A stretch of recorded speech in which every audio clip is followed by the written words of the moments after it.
अस्सलाम वालेकुम my YouTube family, कैसे हैं आप। मैं हूं मिसबा वकास और हाजिर हूं अपने YouTube channel Misbah food and vlog के साथ। व्यूअर्स, जैसा कि मैंने आपको बताया था कि मैं अपनी अम्मी के घर जा रही हूं, मेरे भाई की शादी है, तो आज फर्स्ट रस्म करने जा रहे हैं हम उसकी माइयों की, तो वो मैं आपके साथ शेयर करने जा रही हूँ। छोटी सी डेकोरेशन की है हम लोगों ने, तो ये बस पीछे से थोड़ा सा सजाया है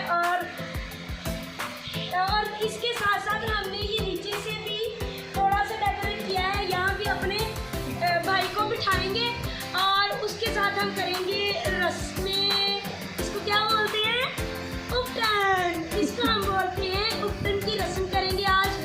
भाई की माइयों करेंगे और बहुत मज़ा आने वाला है इंशाल्लाह ताला। छोटी छोटी वीडियो आपके साथ शेयर करती रहूँगी।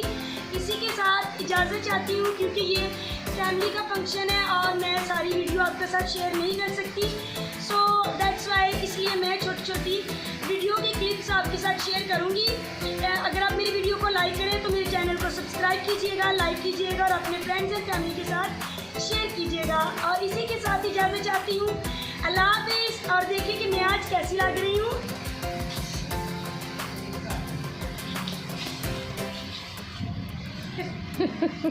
ओके